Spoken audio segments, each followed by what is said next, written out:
What if getting rich had less to do with luck and more to do with how you think? Think and Grow Rich by Napoleon Hill is one of the most influential personal success books ever written. But despite the title, this book isn't just about money. It's about mindset, belief, persistence, and purpose. Napoleon Hill spent more than 20 years studying over 500 of the most successful people in history, including Andrew Carnegie, Henry Ford, Thomas Edison, and John D. Rockefeller. And after all that research, he discovered one core truth: riches begin in the mind. The first principle is desire. Not a casual wish, not a vague hope, but a burning, obsessive desire. Hill explains that successful people don't want success, they decide on it. They know exactly what they want, they set a clear goal, and they commit to it fully. A vague goal leads to vague results. Clarity creates focus, and focus creates momentum.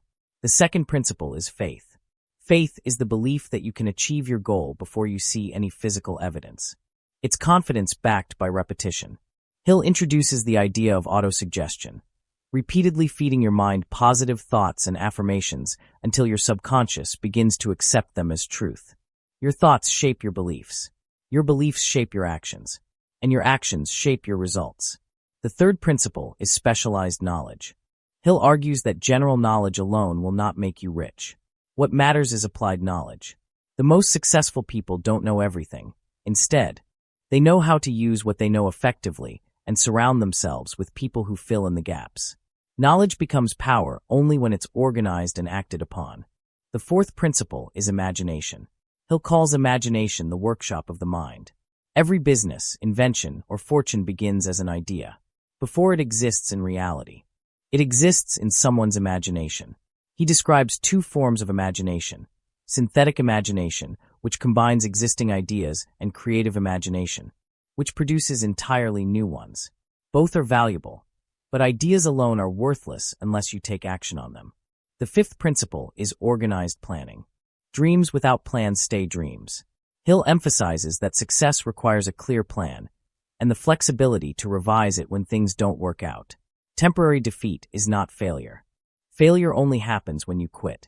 Most people give up right before success arrives, not because they lack ability, but because they lack persistence. The sixth principle is decision. Successful people make decisions quickly and change them slowly. Unsuccessful people hesitate, overthink, and second-guess themselves. Indecision creates doubt. Doubt kills momentum. Even a wrong decision is often better than no decision at all, because it keeps you moving forward. The seventh principle is persistence. Persistence is sustained effort in the face of setbacks, criticism, and failure. Hill believed persistence was the most important trait of all. Many people fail not because they aren't capable, but because they quit too soon. As Hill famously said, most people meet success one step beyond the point at which they stop trying. Another powerful concept in the book is the mastermind principle.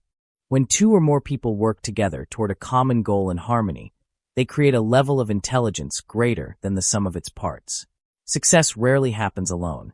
The right environment and the right people accelerate progress. Finally, Hill warns us about the greatest obstacle to success: fear. Fear of failure, fear of criticism, fear of poverty, fear of rejection. These fears exist mostly in the mind, but they control millions of people every day. When you learn to control your thoughts, you gain control over your outcomes.